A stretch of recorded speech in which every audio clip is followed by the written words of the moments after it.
Pertanyaan-pertanyaan yang mau kita bahas subuh ini. Bagaimana jika seorang anak apa ini? Anak cewek anak cewek berzina lalu bertobat kembali ke jalan Allah, apakah ayahnya ikut terampuni? Kepada anak-anak cewek, jangan kalian mau pacaran. Kalau kalian pacaran bertahun-tahun tidak dinikahi, nasib kalian sama seperti roti, dibuka, dijilat, dicelup, tidak dimakan. Ada iklan roti itu kan? Ada kan? Ada iklan biskuit kan? Tidak saya sebutkan namanya, nanti menjadi iklan gratis untuk dia, saya tahu. Laki-laki dibawa, perempuan bonceng sore ke sana kemari, malam Ahad, malam Senin, hari libur sampai subuh. Yang rugi laki-laki apa perempuan? Perempuan. Yang muntah-muntah, yang ngidam laki-laki apa perempuan? Perempuan. Yang hamil, yang malu siapa? Perempuan. Maka kunasihatkan kepada kalian, kalau ada yang menggombal kalian, yang mengatakan, Adinda, abang nggak bisa tidur, diam kau buaya. Kalian pun jangan memandang perempuan sebagai objek. Perempuan itu adik kalian, perempuan itu anak kalian. Suatu saat kalian akan menikah, punya anak perempuan. Kalau kalian sia-siakan perempuan hari ini, ingat, anak kalian suatu saat akan disia-siakan orang. Mesti berpikir seperti itu. Kalau memang kalian jantan, usaha, kerja, belajar, datang ke perempuan itu, pinang dengan bismillah. Kalau tidak berani, nanti saya temani. Sekarang saya sudah berani menemani kalian. Kalau dulu saya tak berani, sebab saya khawatir ketika saya temani kalian, saya yang diterima.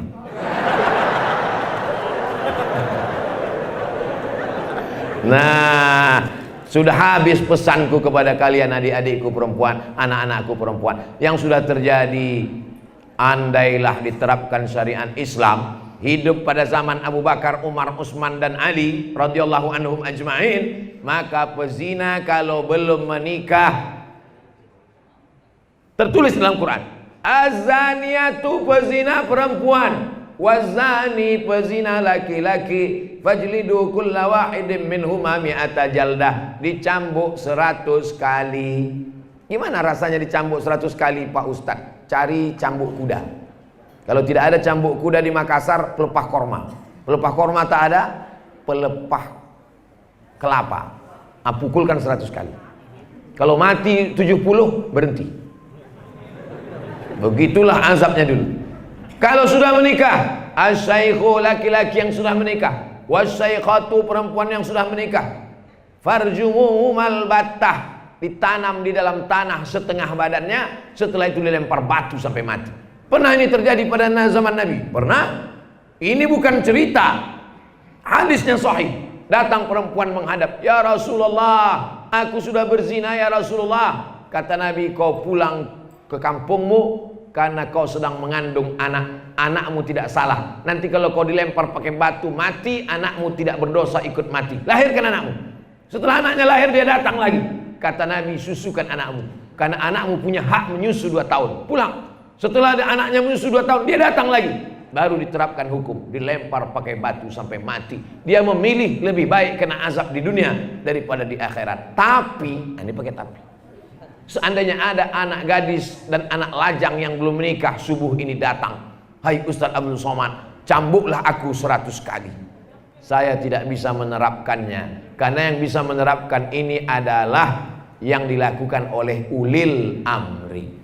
Jadi kalau zaman sekarang tidak bisa diterapkan, cukup dia bertaubat dan beristighfar, taubat nasuha.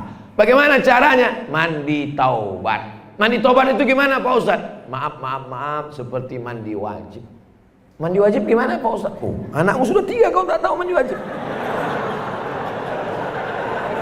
Basah semuanya dari ujung rambut sampai ujung kaki, basah semuanya. Boleh di laut Pak Ustadz? Boleh, pergi ke pantai Losari, terjun ke belakang. Insya Allah kalau di tengah bukan cuma dosamu hilang, kau pun hilang sekalian. Nah, setelah mandi taubat, sholat sunat taubat, usolli sunnatat taubat rakaataini lillahi ta'ala. Dosanya perlu disebutkan, gak usah. Apalagi sholat sunat taubatnya di masjid, kuat-kuat pula usolli sunnatat taubat dari zina jam 5 pagi tadi. Tahulah orang. Cukup dalam hati saja. Bertaubat minta ampun kepada Allah Subhanahu wa taala.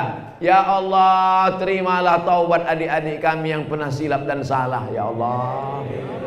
Coba lihat orang mati, kaya mati, miskin mati, rakyat mati, penguasa mati. Hidup ini luar biasa. Kalau tak takut juga, Covid sudah menghabiskan, meluluh lantakkan berita kematian. Dulu yang mati itu jauh, sekarang orang mati, yang muda mati, yang sehat mati, artis mati, orang kaya mati, pejabat mati. Tak juga bertaubat. La ilaha illallah Muhammadur Rasulullah. Yang jomblo cepat kalian nikah. Malaikat maut sudah dekat.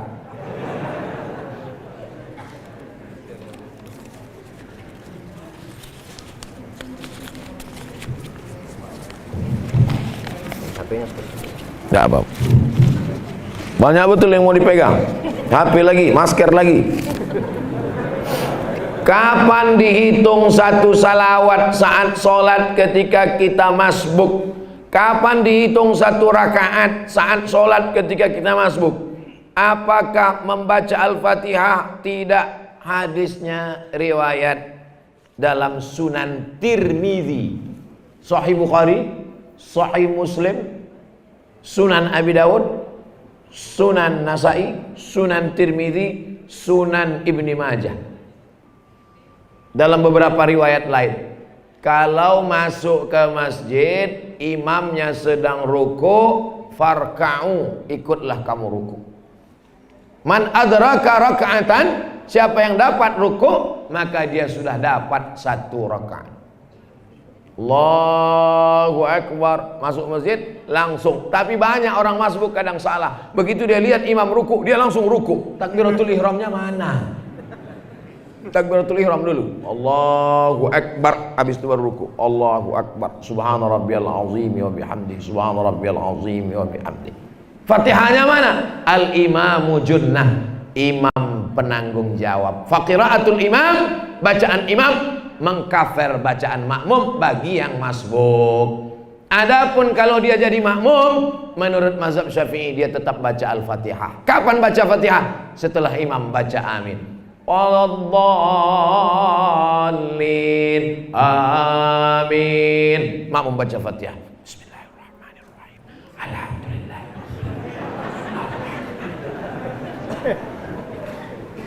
Baca. Tapi ada ustadz yang mengatakan makmum tidak perlu baca Fatihah. Mazhab Hanafi tidak perlu makmum baca Fatihah. Mazhab Hambali tak perlu makmum baca Fatihah. Mazhab Maliki, kalau imamnya sholatnya keras, maghrib, isya, subuh, makmum tak perlu baca Fatihah karena telinga makmum sudah mendengar. Tapi pada sholat yang tidak berbunyi, zuhur, asar, makmum baca Fatihah karena telinganya tidak mendengar bacaan imam. Tapi jangan gara-gara ini anak muda di luar pas imam awal alhamdulillahirabbil alamin, nyantai di luar. Kok nggak masuk dalam? Ayatnya panjang, kita tunggu ruku aja. Jangan. Segera langsung datang sholat. Ini kan ceritanya kalau darurat masbuk. Siapa yang dapat ruku, maka sudah terhitung satu rakaat. Masuk ke dalam masjid, imam sujud, Allahu Akbar. Banyak sekarang orang kalau masbuk, imam sujud, dia nyantai, nengok-nengok jam. Di fotonya pula dulu orang sholat. Kalau kau masuk ke dalam masjid, imam sedang sujud, maka kau langsung ikut sujud. Kalau dia sedang tasyahud awal, kebetulan zuhur, maghrib, asar, ikut tasyahud awal. Untuk apa ikut? Kan nggak dihitung satu rakaat. Boleh jadi sujudmu itulah yang memasukkanmu ke dalam surga. Boleh jadi tasyahudmu itulah yang menghapuskan dosa-dosamu. Mana kita tahu? Begitu kata sunnah Nabi. Apapun yang dilakukan imam, kau ikut. Kecuali imamnya kentut, kau tak perlu ikut.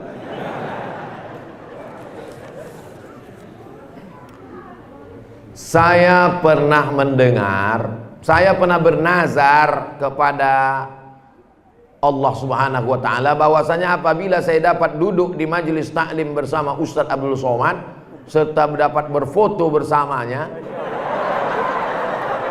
dan mendapatkan tanda tangan beliau, maka saya akan berpuasa nazar. Pertanyaannya, apakah Ustadz bersedia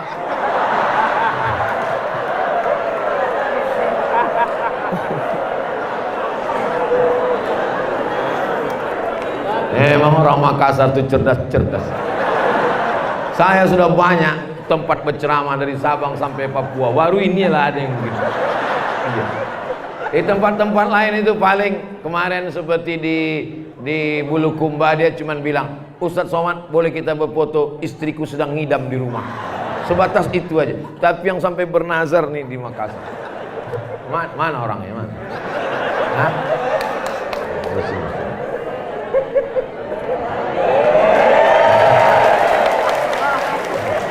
Duduk, suruh duduk. Pegang deh. Nanti takut saya semua maju, pegang. Enggak, pegang duduk, pegang dia di belakang. Nanti pas mau pulang baru saya tanda. Saya jawab nih dulu. Takut kali kalau saya ini maju semua, gawat kami di sini. Saya Ketua Bikers Subuhan Makassar. Apa yang kami harus lakukan apabila ada segelintir yang membid'ahkan langkah kami untuk mengajak saudara kami muslim untuk sholat? Anak-anak muda dibid'ahkan orang, bikers subuhan. Anak muda yang pakai motor bikers. Anak muda sholat subuh, bikers subuhan. Pas zuhur hilang. Kenapa tidak pernah ke masjid zuhur? Mohon maaf Pak Ustadz, kami subuh aja. Bagaimana kalau ada orang yang membid'ahkan perbuatan kami? Sama seperti maulid. Bagaimana kalau ada orang membid'ahkan kita buat maulid? Nggak usah dilawan, capek buang-buang energi. Terus maulid aja terus sampai dia capek. Karena dua saja kemungkinan, dia capek kita berhenti. Kita capek, dia berhenti. Dia capek, kita berhenti. Maka buat aja terus maulid, terus maulid sampai dia capek. Bid'ah.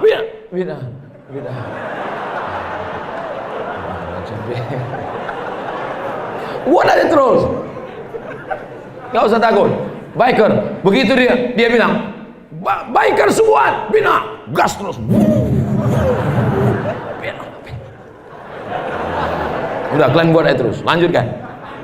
Karena kalau kalian lawan pakai 1000 dalil, masing-masing punya dalil. Yang punya maulid punya dalil. Tanda cinta kita kepada Nabi, kita buat maulid. Allahu Akbar. Kata yang buat Nabi tidak pernah melaksanakan maulid. Allahu Akbar. Nanti orang kelahi sama-sama bunuhan pakai Allahu Akbar. Malaikat mencatat mana yang betul nih. Dua pakai Allahu Akbar.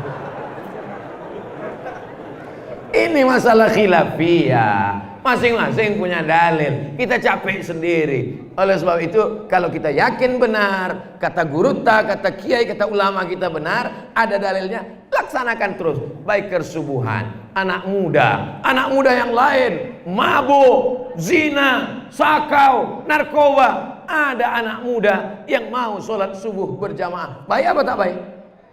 Baik. Apa salahnya? Lanjutkan, teruskan sampai mereka capek. Tambah stikernya di belakang. Biker subuhan. Silahkan bid'ahkan sampai kalian lelah.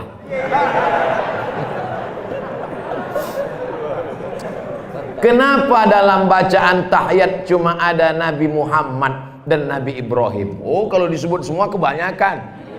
Allahumma sholli ala sayyidina Muhammad wa ala ali Muhammad wa ala Adam wa ala Idris wa ala Nuh wa ala Yusuf wa ala.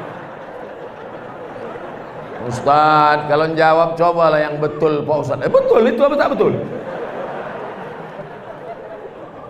Nabi Ibrahim punya anak namanya Ishak.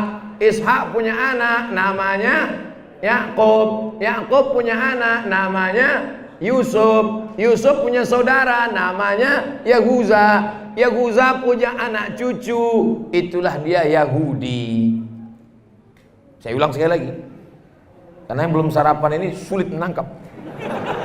Nabi Ibrahim punya anak namanya Ishak. Ishak punya anak namanya Yakub. Yakub punya anak namanya Yusuf. Yusuf punya saudara namanya Yahuza. Keturunan Yahuza disebut dengan Yahudi. Di Madinah banyak Yahudi. Yahudi Bani Nadir, Yahudi Bani Quraizah, Yahudi Bani Qainuqa, Yahudi Khaybar. Semua Yahudi ini menginduk kepada Ibrahim. Ibrahim punya anak namanya Ismail. Ismail punya keturunan namanya Adnan. Cucu cicit keturunannya Muhammad bin Abdullah bin Abdul Muttalib bin Hashim bin Abdi Manaf bin Qusay. Keturunan Adnan, keturunan Ismail, anak kandung Ibrahim alaihis salam. Musa, Isa, Muhammad alaihi wassalatu wassalam, nasabnya paling dekat ketemunya pada Ibrahim. Tapi tidak boleh disatukan agama ini menjadi satu agama. Sekarang ada ide usul mau disatukan tiga agama ini supaya minimalisir konflik. Mau dibuat agama baru namanya agama Abrahamisme.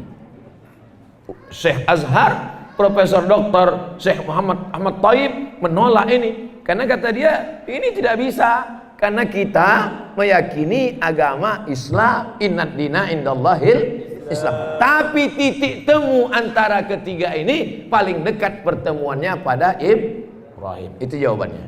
Terserah mau pakai jawaban nomor 1 atau 2 bisa dipakai. Apa bisa mengqadha salat sehabis salat subuh sebanyak-banyaknya? Bisa, tapi jangan di masjid, di rumah. Karena kalau di masjid kau buat tegak, orang berbisik. Siapa itu? Aliran sesat. Orang salat sunat isyraq setelah terbit matahari, tiba-tiba dia selesai salat subuh, langsung salat. Usolli fardhu subhi rakaataini qadaan lillahi ta'ala. Salat yang lama-lama yang tinggal dulu mesti diganti di qada. Salat tidak bisa ditebus dengan istighfar. Salat tidak bisa ditebus dengan haji. La kafarata laha illa dzalik. Tidak ada yang bisa menembus salat kecuali dengan salat itu sendiri. Caranya qada. Tapi jangan gara-gara ini bapak yang PNS ambil cuti sebulan mau qada. Teknisnya habis selesai satu sholat satu qadha, satu sholat satu qadha. Nanti habis sholat zuhur qadha satu. Usolli fardhu zuhri 4 rakaatin qadhaan. Bukan qoboan. Itu cuci tangan. Qadhaan. Asar juga begitu. Tapi sholat yang tidak ada ba'diyahnya, sholat subuh, sholat asar jangan dilaksanakan di masjid, nanti jadi fitnah. Laksanakan di rumah. Kalaupun tidak jadi fitnah nanti orang ghibah. Begitu sholat langsung berbisik di belakang. Oh banyak utang ya. Sepakat 4 mazhab paling tua Hanafi, nomor 2 Maliki, nomor 3 Syafi'i, nomor 4 Hambali, bahwa sholat yang tinggal wajib diqadha. Banyak yang mengatakan bahwa perempuan yang baik akan diberikan laki-laki baik. Ini pasti komplain, kenapa lakinya nggak baik? Saya seorang pendosa lantas mengagumi seorang perempuan yang baik akhlaknya, kuat imannya. Apakah pantas orang seperti saya berharap kepada wanita yang baik tersebut? Why not?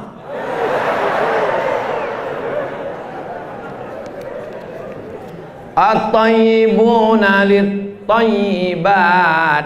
Yang baik-baik dapat yang baik. At-tayyibat lit-tayyibin. Yang baik dapat yang baik. Laki-laki yang baik dapat perempuan yang baik. Perempuan yang baik dapat laki-laki yang baik. Ayat ini banyak dikomplain. Pak Ustadz, saya sholat, saya puasa, saya zakat, kenapa istri saya kuntilanak?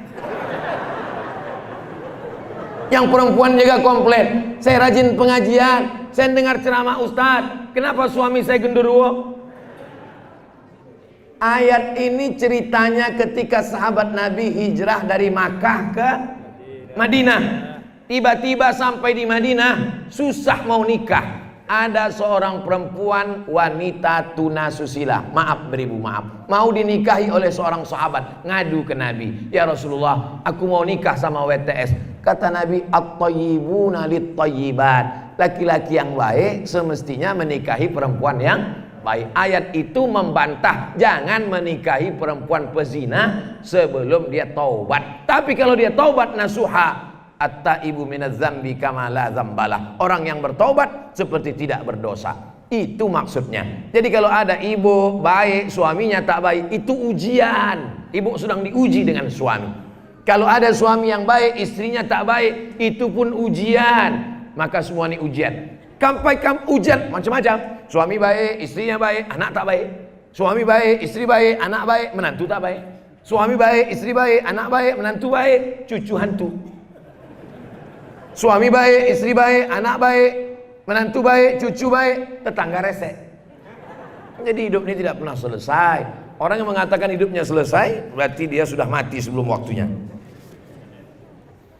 Tak layakkah saya pelaku dosa ini ingin dapat perempuan yang solehah? Perbaiki dirimu, taubat nasuha, berdoa kepada Allah. Insya Allah, berdoalah, ya Allah, kalau memang dia bukan jodohku, jadikanlah dia jodohku. Kalau dia sudah punya calon, matikanlah calonnya. Jangan, tidak boleh. Doakan kami Ustadz.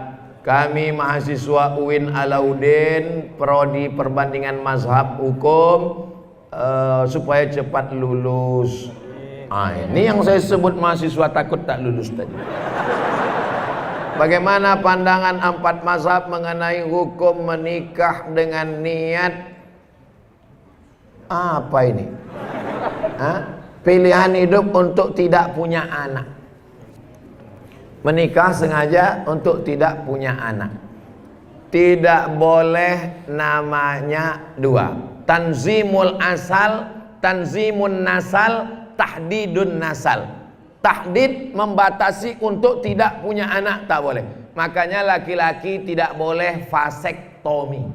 Vasektomi diputus kabelnya, tak bisa disambung lagi. Ada lagunya, putus tak bisa disambung. Tidak boleh. Perempuan tidak boleh steril. Operasi dibuang rahim, steril, tak bisa punya anak, tak boleh. Kecuali dalam keadaan darurat. Misalnya dokter mengatakan ibu sudah sesar 2 kali, tidak boleh 3 kali, maka suami baru. Tapi kalau tidak ada sebab, tidak ingin punya anak, maka tidak boleh. Karena tujuan dari menikah, maaf, bukan seksual. Seksual itu tujuan sampingan. Tujuan dari menikah adalah supaya punya waladun sholihun. Ini bahaya kalau ada umat Islam nikah tak mau punya anak, habislah kita, musnah. Ana mukatsirum bikumul umam. Aku nanti di akhirat bangga karena umatku yang paling banyak. Sebelum hari kiamat, umat yang paling banyak adalah umat Islam, insyaallah. Allahu Akbar. Maka kalian menikah, punya anak banyak-banyak. Dulu kita ketakutan, punya anak takut banyak. Sekarang apa yang terjadi? Pulau Sulawesi luas, Pulau Papua luas. Kekurangan rakyat sekarang yang terjadi. Karena ada orang yang sangat banyak di dunia ini. Negeri paling banyak Tiongkok, India.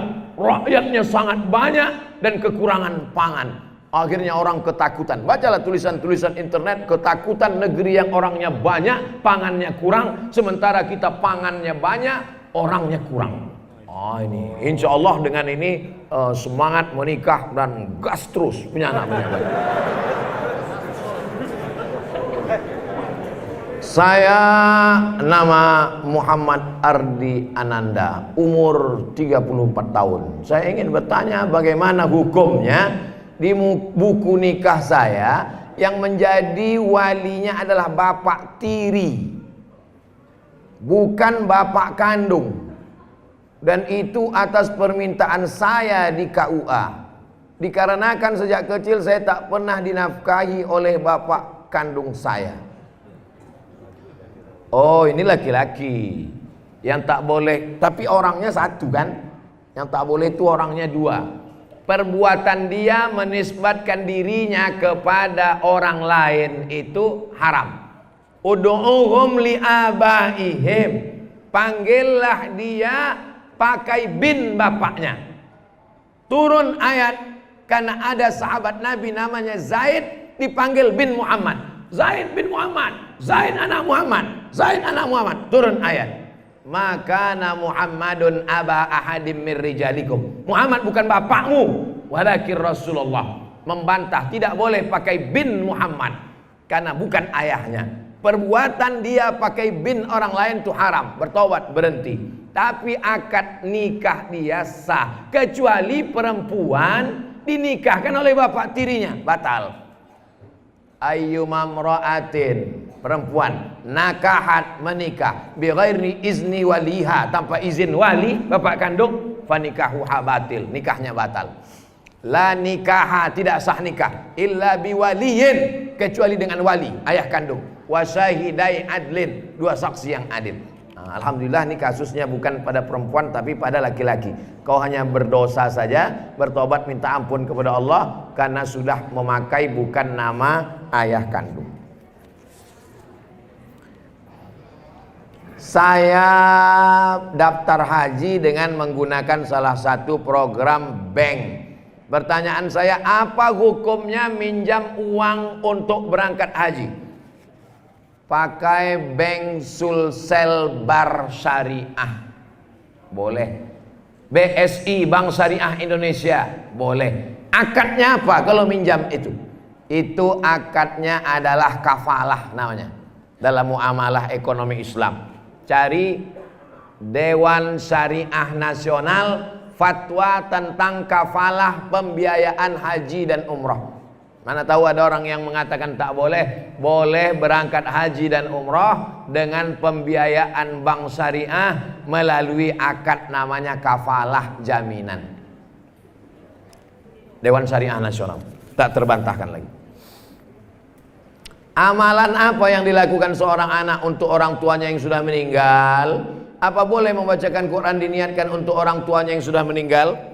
Orang tua yang sudah meninggal bisa dikirimi yang pertama doa, Rabbi firli wali walidayya warhamhuma kama rabbayani shaghira. Yang kedua adalah bacaan Quran. Kata Imam Nawawi dari kalangan mazhab Syafi'i, wa in khatimul Qur'ana, yang paling afdal khatamkan 30 juz Al-Quran. Tak sanggup satu khatam Quran, hatinya Al-Quran, hatinya Quran Yasin. Baca Yasin tak sanggup. Untuk almarhumah Ibu Hajjah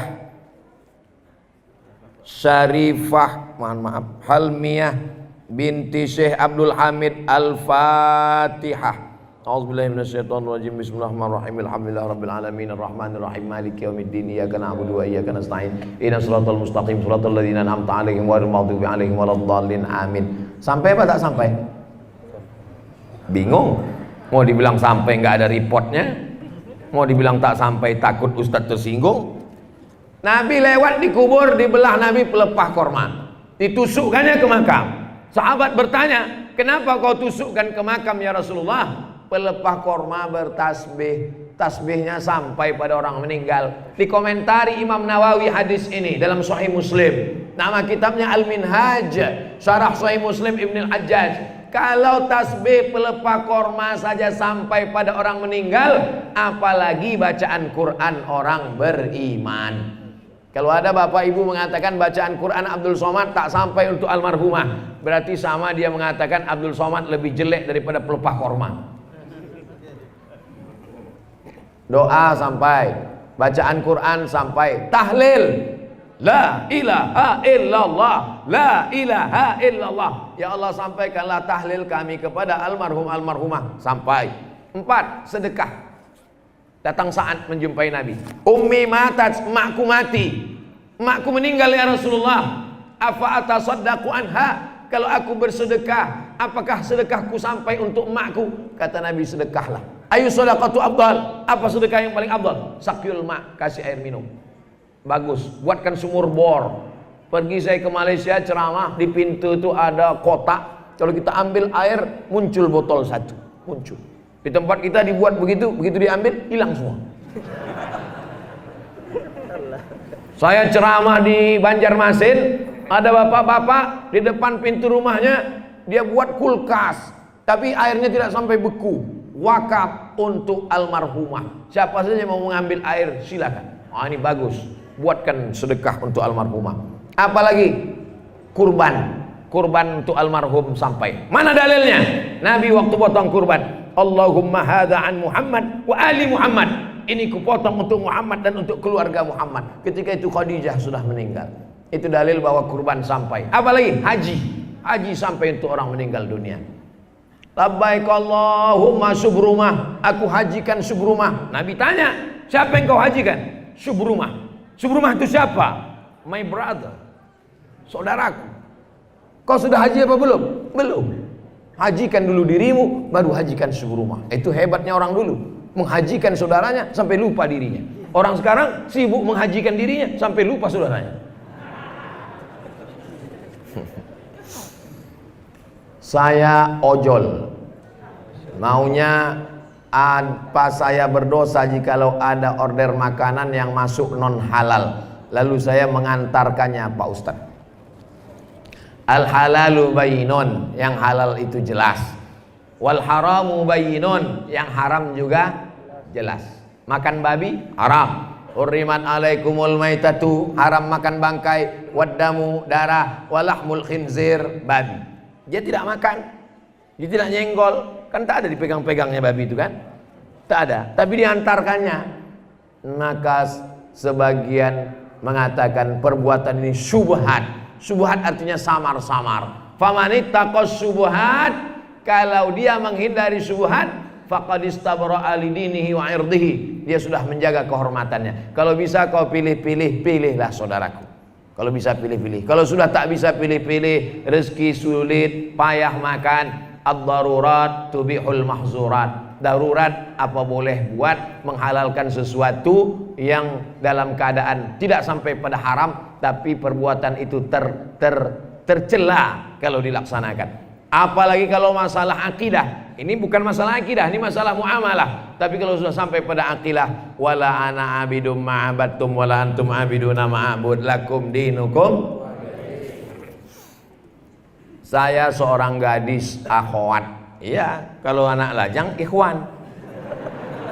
Kenalan dengan seorang lelaki soleh. Iya, kalau perempuan solehah. Tapi orang tua saya telah menjodohkan saya dengan lelaki soleh pula.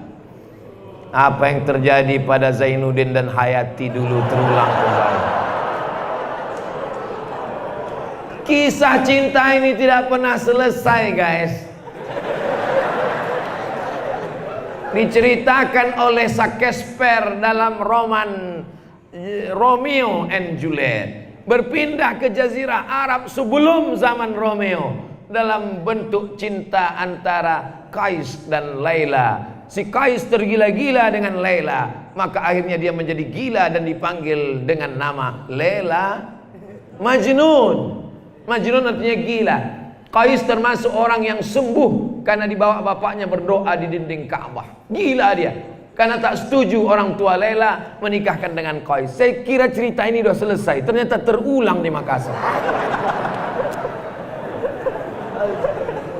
Akhirnya Qais dalam keadaan gila, tapi Laila tak pernah hilang dari hatinya. Kata-katanya selalu indah untuk diucapkan. Datanglah orang bertanya kepada Qais, "Ad-dunya turidu, Laila turidu, amid dunya wa ma fi tawayaha." Hei Qais, mana yang kau pilih? Dunia beserta isinya atau Laila? Qais menjawab di tengah gilanya, "La ghubaru ni'aliha ahabbu ilayya wa asfa li balwaha." Debu yang menempel di sendal Laila lebih kucinta daripada dunia beserta isinya. Kalau sudah cerita cinta, lupa kita sarapan. Sebaiknya kalian musyawarahkanlah. Karena menikah tanpa cinta berbahaya. Cinta tidak diakhiri dengan pernikahan, bisa zina. Orang tua zaman dulu tak sama dengan orang tua sekarang. Orang tua zaman dulu bisa dipaksanya anak gadisnya untuk nikah dengan pilihan dia. Kenapa? Karena anak perempuan zaman dulu tidak jumpa dengan laki-laki.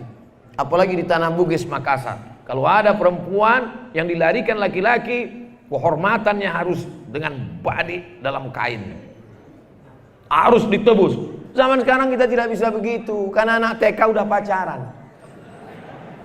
Maka jalan solusi, jalan tengah adalah musyawarah antara orang tua. Orang tua kalian mesti bijaksana.